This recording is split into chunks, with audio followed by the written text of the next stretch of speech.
Assalamualaikum warahmatullahi wabarakatuh. Alhamdulillahirabbil alamin. Anak-anak, hari ini kita bertemu pada mata pelajaran Pendidikan Agama Islam dan Budi Pekerti. Sebelum kita mulai pelajaran ini, mari kita berdoa bersama-sama terlebih dahulu. Bismillahirrahmanirrahim. Raditu billahi robba wa bil islami dina wa bi muhammadin nabiyya wa rasula. Rabbi zidni ilma warzuqni fahma. Amin.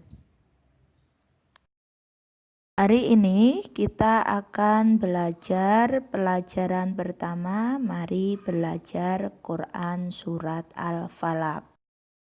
Mari anak-anak kita membaca Surat Al-Falaq terlebih dahulu. Diawali dengan ta'awud.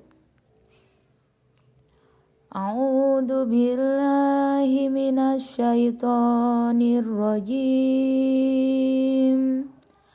Bismillahirrahmanirrahim. Qul a'udzu birabbil falaq min syarri ma khalaq wa min syarri ghasiqin idza waqab wa min syarrin naffatsati fil uqad wa min syarri hasidin idza hasad. Shadaqallahul azim. Mari kita artikan surat Al-Falaq ayat per ayat. Ayat 1. Qul a'udzu birabbil falaq. Katakanlah Muhammad, aku berlindung kepada Allah yang menguasai fajar atau subuh. Ayat kedua. Min syarri ma khalaq. Dari kejahatan makhluk yang Allah ciptakan. Ayat ketiga. Wa min syarri ghasiqin idza waqab. Serta dari kejahatan malam apabila telah gelap gulita. Ayat keempat. Wa min syarrin naffatsati fil uqad. Dan dari kejahatan para wanita-wanita penyihir yang telah menipu pada buhul-buhul talinya. Ayat kelima. Wa min syarri hasidin idza hasad.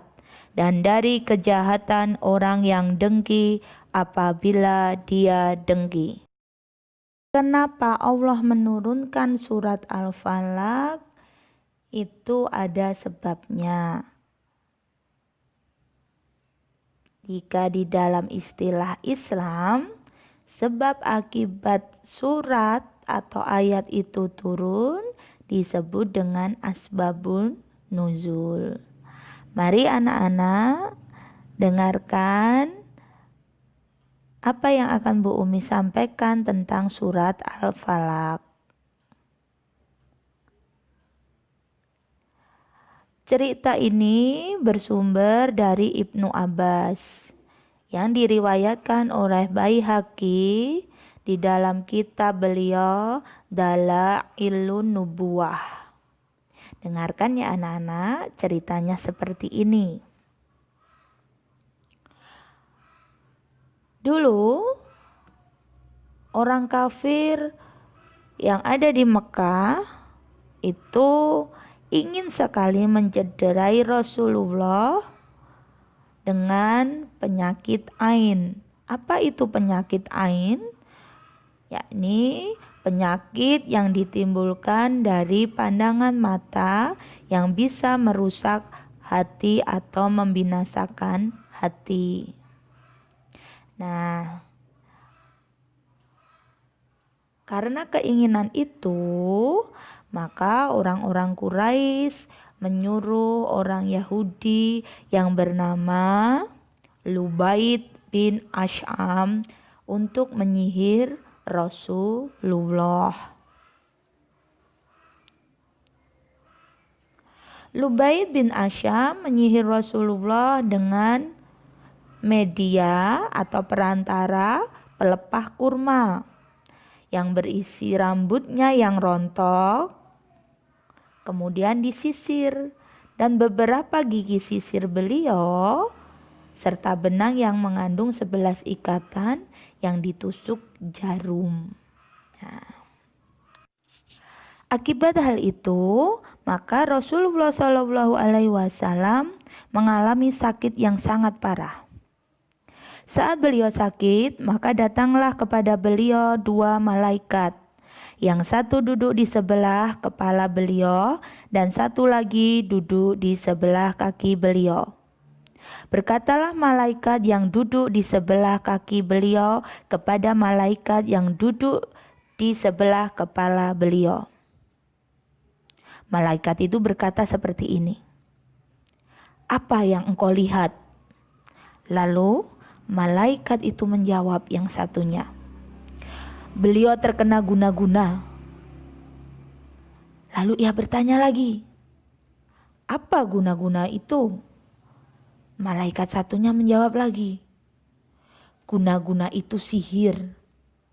Lalu malaikat yang di kaki Rasulullah berkata lagi, "Siapa yang membuat sihirnya?" Kemudian malaikat yang di kepala Rasulullah menjawab, "Dia Labid bin Al-As'am.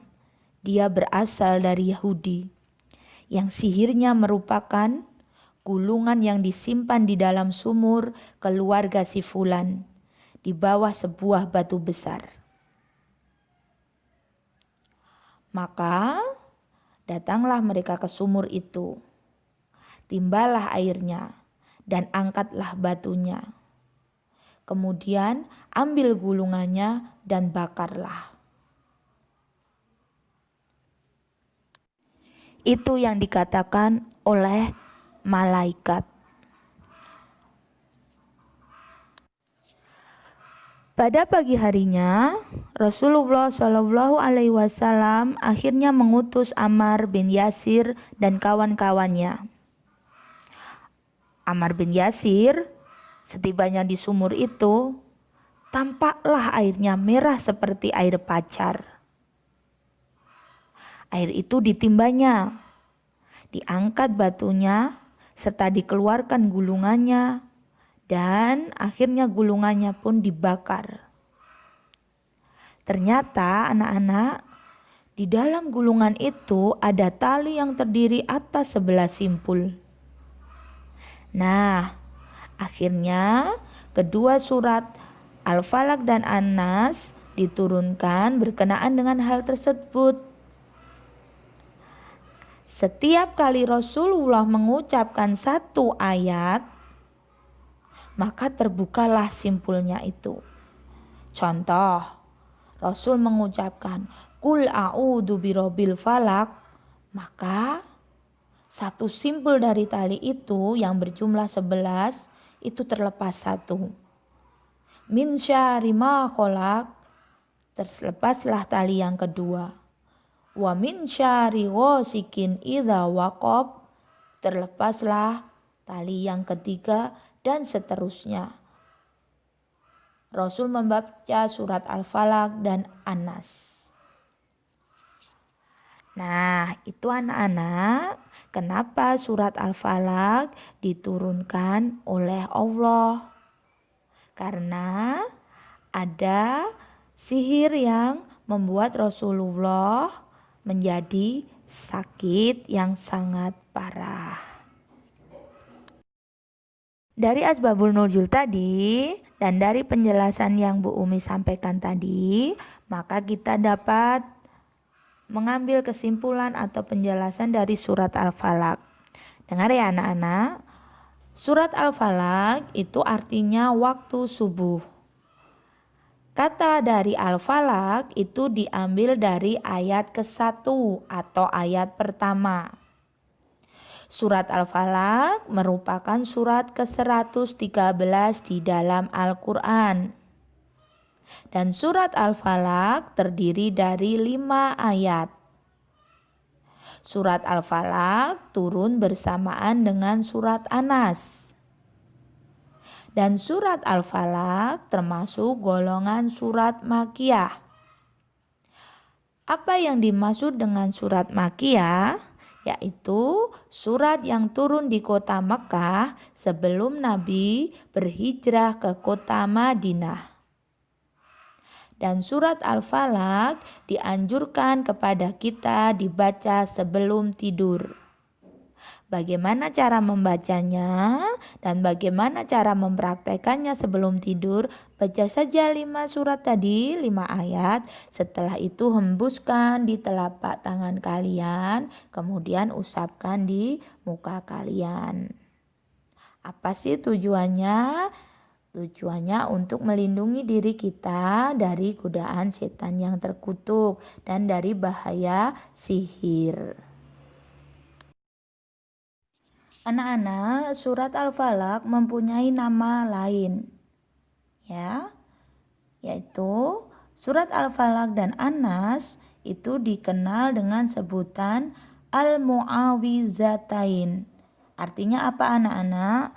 2 surat yang menuntun para pembacanya agar selalu mendapatkan perlindungan dari Allah. Yang kedua, surat Al-Falaq disebut dengan Al-Muqashqisyatain. Al-Muqashqisyatain. Artinya 2 surat yang bisa membebaskan manusia dari kemunafikan. Dan surat Al-Falaq juga disebut dengan surat Qul a'udzu birabbil falaq.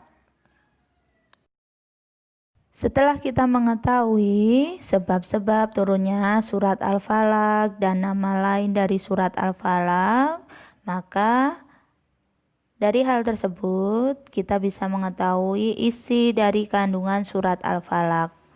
Bahwasanya manusia itu 1, berlindung dari makhluk yang Allah ciptakan. 2, berlindung dari kejahatan malam apabila telah gelap gulita. 3, berlindung dari kejahatan penyihir. 4, berlindung dari kejahatan orang yang dengki. Demikian pelajaran pada hari ini. Insya Allah nanti kita akan bertemu di pelajaran agama Islam selanjutnya dengan materi yang berbeda. Mari anak-anak, kita tutup pelajaran hari ini dengan membaca kafaratul majelis bersama-sama. Bismillahirrahmanirrahim. Subhanakallahumma wa bihamdika asyhadu an la ilaha illa anta astaghfiruka wa atubu ilaik. Amin. Alhamdulillahirabbil alamin. Wassalamualaikum warahmatullahi wabarakatuh.